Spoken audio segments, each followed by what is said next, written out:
This episode is brought to you by Commerce, parent company of BigCommerce, Feedonomics, and MakeSwift. If you think about it, we are selling the same clothes that were manufactured overseas. But because we're sourcing them from Americans' closets, we're effectively domesticating our supply chain. And that's really what makes our offering immune to tariffs.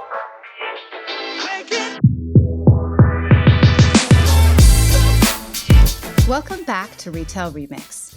Resale marketplace ThredUp launched in 2009 with the goal of making it easy to buy and sell secondhand apparel online. And over the last 14 years, that vision has not changed. What has changed is the world around ThredUp. The long-held stigma around buying used goods has faded dramatically. Now, resale is emerging as one of the few beneficiaries of the current economic turmoil. While tariffs are driving up the prices of new apparel, companies like ThredUp have a nearly limitless domestic supply, in many cases of international brands, priced at value levels. Add to that the dampening impact that the removal of the de minimis loophole is having on international fast fashion, and this may very well be resale's big moment. It's certainly been a boon for ThredUp, which acquired more new customers in Q2 than any previous quarter in its history, a 74% increase year over year. So today we have with us ThredUp's Chief Strategy Officer, Alon Rotem, to walk us through not just this inflection point in ThredUp's history, but what may very well be a paradigm shift in American consumption.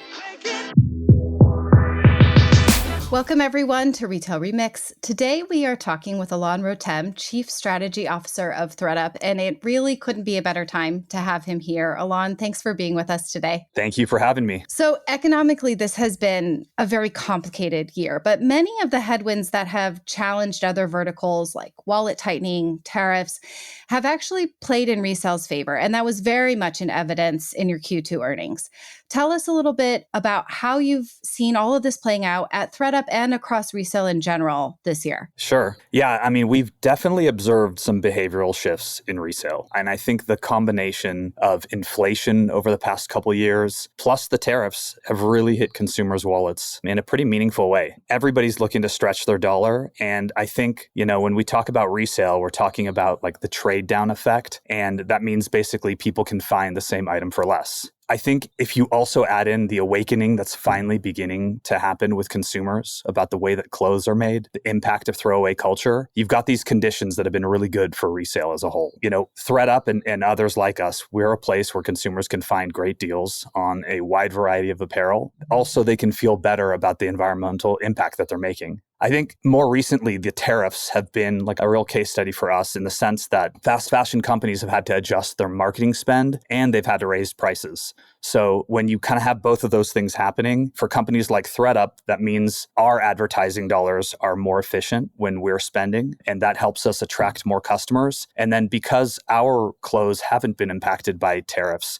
it means we have a more compelling value proposition for them as well. And I think when you put that together, it's a pretty powerful offering in the market. Yeah. If you think about it, we are selling the same clothes that were manufactured overseas. But because we're sourcing them from Americans' closets, we're effectively domesticating our supply chain. And that's really what makes our offering immune to tariffs. Yeah, I remember you had mentioned that to me previously, and that was something that I didn't consider but found incredibly compelling in this environment, was this idea that you have an entirely domestic supply chain, essentially, but much of it is actually made up of these in-demand international brands. Right, exactly. Yeah.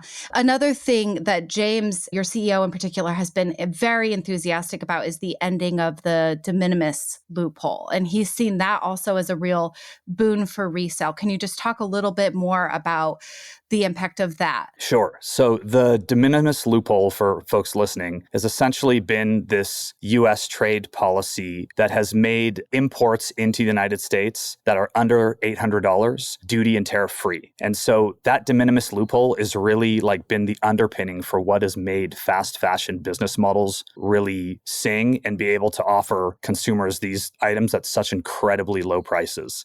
And so when the de minimis loophole was closed a few months ago, it really presented a leveling of the playing field for domestic apparel, and particularly secondhand apparel, which is the most prevalent domestically sold apparel. So when that happened, again, it caused the costs of doing business for fast fashion to go up. That in turn, we observed their marketing spend come down, which made our marketing dollars more efficient by comparison. And they also raised prices, which again made, secondhand by comparison an even better value. Yeah. I mean, that's something that I've heard you talking about as a company for years, is this idea that eventually we'll reach a tipping point where resale could hopefully replace fast fashion because it has a similar price point, but without a lot of the, I guess, guilt that may now come now that our eyes have been opened to a lot of these facets of fast fashion that are less desirable from an environmental and sustainability perspective. And this just feels like a further push in that direction of kind of shifting, especially younger consumers, away from fast fashion and into a price point similar resale offering. Yeah, I mean, it's our job as brands and as retailers to make the compelling pitch to consumers as to why, they should be buying from us, and for a variety of reasons, whether it's environmental or it's because we have the most unique selection or it's just more fun to shop on ThredUp or resell in other places. But I think what we learned with the tariffs and the de minimis loophole is that policy also really matters. And when the government takes steps to change consumer behavior through its policy, it makes a real impact. I'm skipping ahead a little bit, but one thing I did want to, since you mentioned policy, one thing I did really want to talk to you about was your participation with a number of your competitors in the American Circular Textiles Coalition. So this feels like a perfect time to just have you tell us a little bit more about that effort and what you hope to achieve, just in the vein of moving policy forward. Sure. So American Circular Textiles is a policy coalition. It's made up of a bunch of companies, including ThredUp, The Real, Super Circle, D-Brand, and others. And essentially, it's led by a really incredible woman named Rachel Kibbe. We've been around for a couple years. We were proud to be one of the founding members. And really, our goal is to make noise and make sure that policymakers understand the value that the secondhand economy can bring to the country, whether that's for environmental reasons, whether that's, job creation, whether that's, helping figure out what a responsible recycling infrastructure ecosystem could look like in the United States and across each state as well. Even looking at things like secondhand sales tax, is that something that we should be talking about to promote secondhand resale, basically the entire circular economy? Would that mean no sales tax when you're buying something secondhand? Yeah, we think that's a great idea, actually. I do too. I love that. Yeah, I mean, we've proposed that in a handful of states where there is sales tax. And our point of view is hey, it's already been sold once. It's already been taxed. Why are you taxing it again? Right. Oh, I love that. So, I mean, do you feel like this year, given the current environment, that job of trying to make noise and get these issues in front of policymakers has gotten easier or harder? I don't even view it as a sort of year by year process. I view it as a really long-term process. That old saying that you sort of overestimate what you can get done in a year, but you underestimate what you can get done in 10 years. I think that adage really applies to the work that we're doing with ACT. What I can say is that there are a lot more policymakers actually listening. And so we've gone to Washington, D.C., we've met with senators and representatives, and you'd be surprised, how many of them are really receptive to the message, and it's on both sides of the aisle. I think one thing that's really special about the American Circular Textiles approach is that it's really been a bipartisan approach, because we think that there's something in it for everyone if you really pay attention to our message. Man, that's nice, and not something you hear a lot of these days. Bipartisan. Yeah. So looking ahead then to the rest of the year, culminating, of course, in the holiday season, and given how the first half of this year is going and how, I mean, really you are one of the few categories that seems to be really thriving in this current environment. What are you expecting from consumers and for the ThredUp business then in H2 and headed into holiday? Yeah, I mean, we just reported earnings and we're able to raise guidance for Q3. And so we're excited about the future, but we're also relatively realistic about, the holiday season. Traditionally for resale, it's not necessarily been a point of focus because consumers have traditionally prioritized new gifts. Right. So our approach is really to remain steady. We want to continue to provide an amazing shopping experience. We want to make sure we've got lots of desirable supply, and we want to keep customers happy.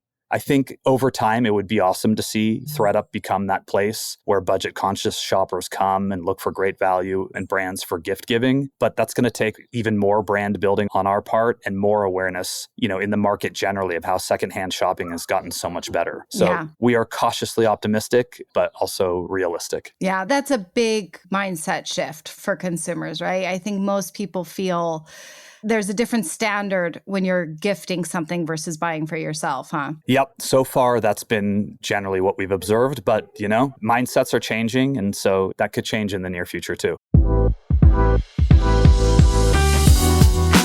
Retailers are entering a new era, one powered by AI and filled with opportunity. But they shouldn't have to go it alone. Meet Commerce, the new parent brand uniting BigCommerce, Feedonomics, and MakeSwift into one AI-driven ecosystem, connecting all the tools your business needs to adapt faster, scale smarter, and grow with confidence. Commerce's powerful selling solutions help brands turn data into discovery, create storefronts without bottlenecks, and build frictionless shopping experiences that your customers will love. Want to learn more? See how Commerce is powering what's next at commerce.com/retailremix.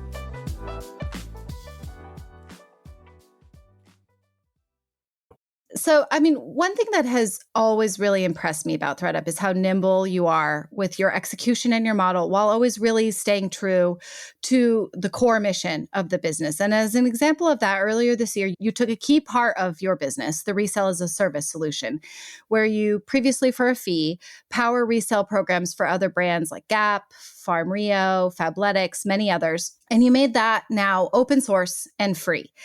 You were intimately involved in that decision. In fact, it was your idea, correct?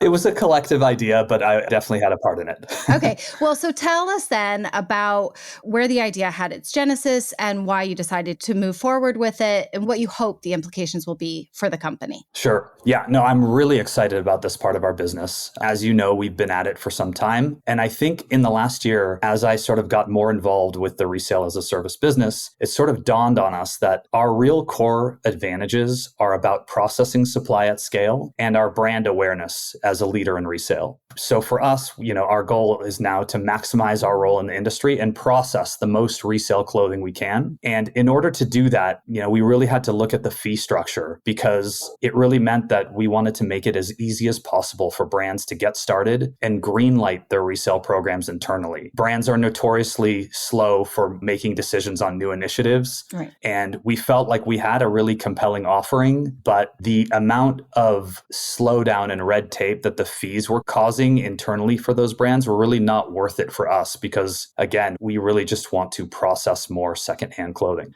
And so from there, the goal was to, redesign the model so that it supported scale and also to help the champions within each brand show impact and profitability early on. The other thing we had to do was make sure that the experience met the expectations of our brands. They're very conscious of their brand aesthetic, and our resale shops needed to look better and have more shopping functionality. And so we did that too. I think the final piece, though, was really deciding to be more collaborative in the industry. We have to acknowledge that there's other service providers out there that do things that we don't do, like cleaning, repair, even gift card automation. We found that that was a sticky point for our branded resale customers as well. And so we decided, why shouldn't we just play nice with others? Right. And as we developed that idea even further, we're like, hey, I think ThredUp really could become this universal re-commerce layer. Our ability to process and list clothing is the backbone of branded resale for our brand partners, but they also want to be able to take advantage of the wonderful things that other solution providers can do for them. And you play that forward and you really have this win-win. Brands can build impactful circular programs. They can get started easily. They can generate revenue. And for us, we solidify our position as the essential infrastructure for the fashion industry's circular future. Mm-hmm. Tell me a little bit though about, it sounds very laudable and very much in line with your mission, but you are a public company, right? So in making this choice, you're giving up a revenue source. What are you getting in return from a business perspective? Yeah, it's a great question. Essentially, we were weighing the benefit of attracting more supply to our core engine versus earning fees from our branded resale customers. And we felt ultimately that growing our supply engine was more impactful for our overall business, and over the long run will bring more shareholder value. Very interesting. So, I mean, kind of speaking of supply, another big pivot that was announced at the same time, actually, at the beginning of the year, is that you are planning on launching a peer-to-peer marketplace.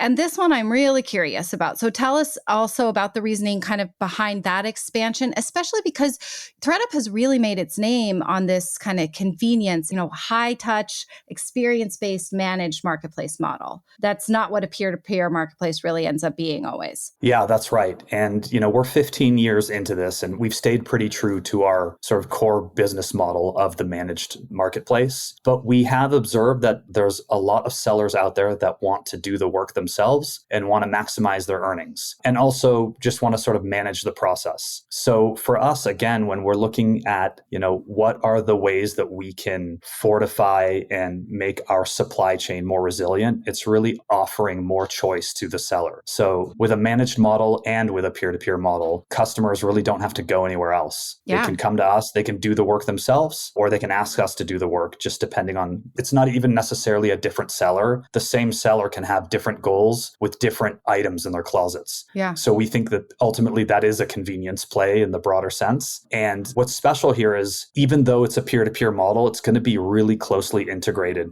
with our managed marketplace. And so it's going to still feel like shopping on ThredUp. And the peer-to-peer sellers are also going to get all of the advantages from the investments we've made in artificial intelligence. So whether that's the pricing algorithms or the ease of listing an item, or even potentially leveraging AI model photography, our 360-degree photos, we are going to put all of those tools in the hands of our peer-to-peer sellers. Now, I mean, you may not know this yet because I know this is all still kind of in development, but will the peer-to-peer listings be showing up in the same feed of items that I see now when I go on the ThredUp app to shop? Are they going to be mixed in with the managed marketplace listings? I think there's going to be an ability to toggle on and off so that customers can sort of decide how they want to shop. We are very conscious of sort of the difference between shopping on ThredUp today, which is a very clean and consistent, streamlined experience, versus the chaos that you see on some other peer-to-peer marketplaces, just due to the sort of natural variance of the sellers and the images that they're uploading. Everyone thinks they can take good pictures, but not everybody can.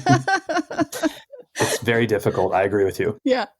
ThredUp has always been very open about the economic challenges of running a managed marketplace for secondhand goods profitably. We've covered this quite a lot over the years at Retail Touchpoints, to the point that I feel like we've almost been on this journey with you through the years of trying to find a way to prove that this can be done at scale, at a massive scale, with lower price point products. I mean, I think the challenge is less when you're talking about luxury resale or higher margin items.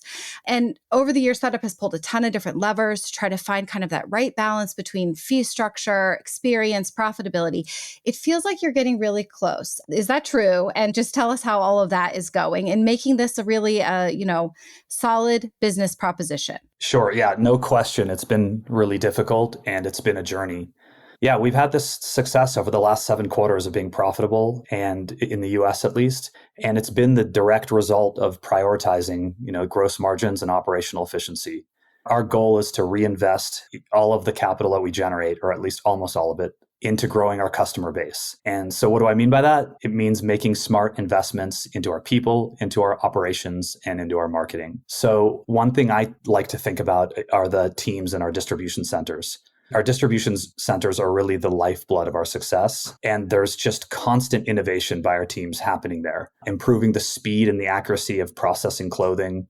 When they come to us and they present this new way of doing measurements using artificial intelligence technology, or the 360-degree camera photos, we get really excited because we know customers are going to love it. And that's ultimately going to drive them to come back. And repeat customers are profitable customers. So AI has been a key driver. Our features like image search, shop similar, all those things that enhance the customer experience and really help customers find what they're looking for has really helped. You're right that the fee structures, even on clean out kits, have also changed over time. And so, while we offer the donation kits, we offer sort of our core clean out experience. Recently, we rolled out premium clean out kits, which have a slightly larger fee up front, but we're able to accept more items and we're ultimately able to help those sellers really earn much more from their bags. That's been a really, really successful initiative. How do you help the sellers earn more on the premium clean out kits? We are able to accept more of the items from the kits. And so their bags ultimately yield a higher earning. Yeah.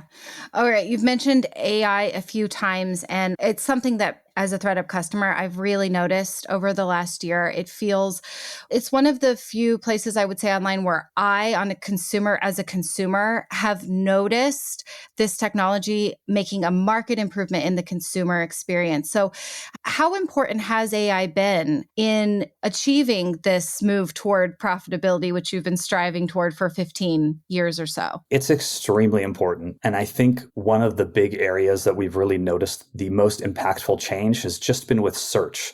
So if you think about ThredUp's business, we sell what we call single SKU clothing.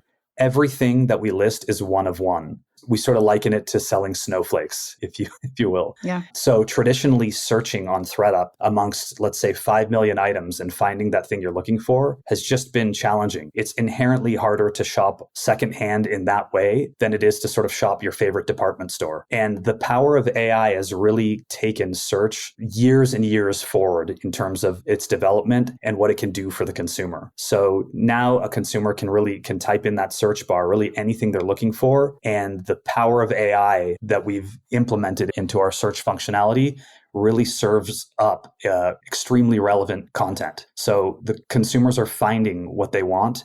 It's not just that they're finding what they want, they're having more fun while they're finding it because it doesn't feel so overwhelming. Yeah. We actually have this term that we call thrift overwhelm. And I think if you've ever shopped secondhand, whether that's in a thrift store or online, you sort of inherently understand what that term means. And, I think our teams think about thrift overwhelm constantly and how to reduce it. And I think AI has just been this amazing tool to help them combat thrift overwhelm. It just feels like such a big unlock for resale as a whole in becoming something that could be more mainstream outside of those people who have always loved thrifting for the treasure hunt aspect. I mean, when you think about just a person going into a store with a specific search in mind, like whatever's trending. I remember a few years ago trying to find when overalls were coming back. I wanted a pair of overalls, but I didn't want to buy new ones. And it was very difficult to find a pair used online that was also in my size too. I mean, the sizing is another factor. It's not just finding the style you're looking for, it's also the sizes. And this just feels like a huge unlock in that because that is now possible in a way that it isn't still when you go into a thrift store, and in a way that it wasn't even just a year or two ago online. Yeah, I agree. I think if you listen to our CEO, James Reinhart, over the past few quarters in his earnings calls, he'll consistently proclaim that he believes that AI will disproportionately benefit secondhand. And I think he's talking about the exact same thing you're talking about, which is, it's just inherently harder. And when you have these really powerful tools that make it way easier and way more fun, all of a sudden now you're leveling the playing field in terms of the shopping experience of shopping secondhand versus shopping new. Our newest feature is called Shop Similar, and it really hits on that as well, because imagine you actually see in an advertisement for ThredUp, like the item you're looking for example, overalls, and you click into it, but maybe that particular overalls doesn't have exactly your size. Now we can show you all of the other thousands of similar overalls that are in your size conveniently, quickly, and you can find what you're looking for. That wasn't possible a couple of years ago. And so, yeah, it's really exciting to see customers respond so well to it. I love this feature because what happens to me frequently, especially again to your point that every item is unique, you find something you love and it's in someone's cart. And so you can't get that thing. You fall in love with it. And previously it was just like, well, end of the road, And now that Shop Similar link is right there. And more often than not, I have been able to find really good alternatives. So yeah, all of these things I've felt as a consumer really changing the accessibility of this experience to a point that I think I can now convince some of my less inclined friends that this is like, you're going to like this.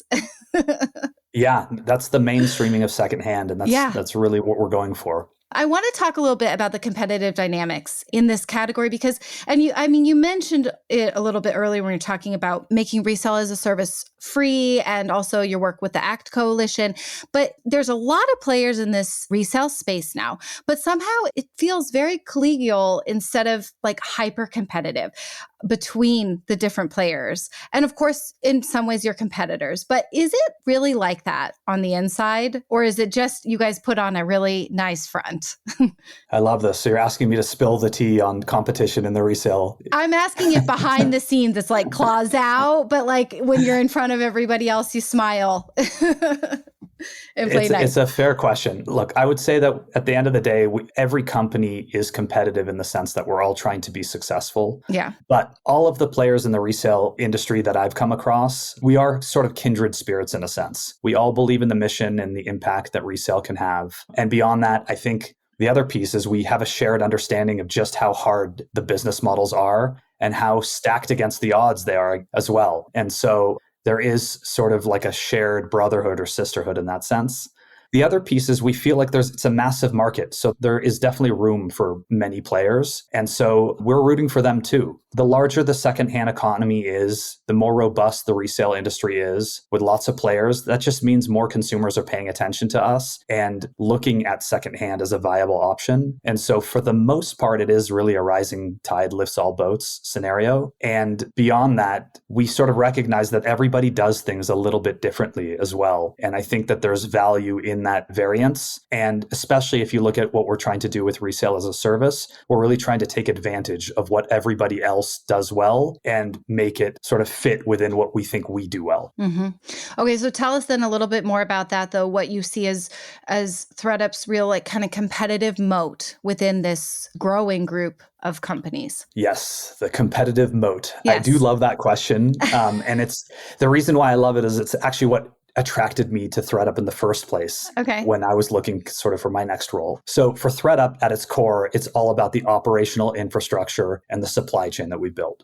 We've invested over $400 million to invent how a managed marketplace can work at scale. We're talking, the clean out kit processing, workflows, advanced photography technology, the AI measurements that we talked about, and automation like everywhere. Not to mention the infrastructure. I remember covering when you were opening your processing centers, they're massive facilities, right? Massive facilities. And our largest one we opened a few years ago in Texas, and there's still room to expand it even further. And so we know that footprint is the lifeblood of what makes ThredUp so successful and able to do this at scale. And so that's kind of where everything starts. I would say beyond that, there's the proprietary database that we've built. So we've processed over 200 million items. And with that comes all of the knowledge and understanding of how things should be accepted, listed, priced, and moved as efficiently as possible and at optimal margins, which is really kind of what it's all about in the long run to be a sustainable business. It's making the unit economics work. And that's, it's taken years and years to figure that out. And I think when it comes to the resale as a service platform, the moat here is essentially premised on the extension of all of the stuff that we've built for the core marketplace and open sourcing it in a sense to our brand partners and letting them leverage what we've built. Very interesting. All right. Now, before we let you go, we have our mixtape segment of rapid fire questions where we get to know a little bit more about you personally. Are you ready for these last few questions? Let's go. Mixtape. Okay. Now, our listeners may not know, but you are actually a lawyer and you started at ThredUp as the company's general counsel. So the first question I have for you is, what is one stereotype about lawyers that is absolutely true and one that is totally wrong? Okay. So one thing that's definitely true is we are very detail oriented and poor grammar really irks us. Oh. We get really annoyed when we see misspellings and things like that. And very similar to an editor. Detail-oriented and hate misplaced commas and bad grammar. Yep. So we are super annoying in that sense. Okay. The thing that's not true, and I'll share with you a quick story about the first in-house role I ever had. I came into this company and it was sort of like a modern tech company where everybody is out on the floor together. There's no offices. And the HR person says Alon, this is going to be your desk. This is where you sit. And I basically sat in the last row behind all of these marketers and product managers kind of in front of me. And for the first week, they were all just looking at me and speaking in hushed tones and really feeling super uncomfortable around me. And I sort of asked them, I was like, are you guys uncomfortable with me being out on the floor and sitting behind you? And they're like, yeah, you're the lawyer. Like, you're going to get us in trouble. and and it sort of dawned on me right in that moment that they were really thinking about the analogy wrong. So I basically blurted out, I'm like, I am not the police. I am your bodyguard. I'm basically here to keep you safe. Like, you want me to be around because I'm going to protect you, not get you in trouble. And I think when they heard that, they definitely got a little bit of a laugh, but they also got more comfortable instantly. And I sort of realized for the first time, because I had come from law firms where I was just surrounded by lawyers, that like people definitely have this uneasy perception of lawyers. And my goal there was really to sort of dissuade them of that and get them to be as comfortable as possible with me. Because at the end of the day, if you can be magnetic as a lawyer and attract people towards you to want to work with you, you know, that's ultimately where you're going to be the most successful, the most impactful. And that's been something I've sort of kept in the forefront of my mind since then. Very interesting. Now, I read another interesting story that you shared in a different publication about a customer who found $500 in a purse that she bought on ThredUp. And I want to know what you would do if you found $500 and it wasn't possible for you to return it to the owner. What would you do with that $500? Well, I guess we could throw a pizza party for our employees with that. That'd be nice. But no, in all honesty, actually, our employees get a lot of free food at work, so we probably wouldn't even need to do that. So probably the second thing that comes to mind is giving that money to one of the great charity partners we work with. Feeding America is a charity that we've worked with for many years. A lot of our donation bags that we donate to Feeding America on behalf of our customers. So it'd be real easy to just send them that $500 and we know that they would put it to good work. Such a benevolent answer. What is your favorite mission-based brand? And you can't say ThredUp. So another company besides ThredUp with a strong mission that you admire. Yeah, there's definitely a lot of them and we come across them in our work. So I would say one of the ones that I really love is Tom's. Not only do I love that kind of minimalist casual shoe aesthetic, owned many pairs of Tom's over time. You can also buy them secondhand, by the way. I think that their 1-for-1 model that they pioneered way back when, where like for every shoe that you buy, they donate a pair of shoes. That seems like a really powerful thing to me. And I've seen other brands kind of replicate that model in their own ways over time. So I love it when a company is so impactful that it inspires other companies to be impactful too. Yeah. That's something that's really impressive. That's a good example. They really were a vanguard of that kind of model.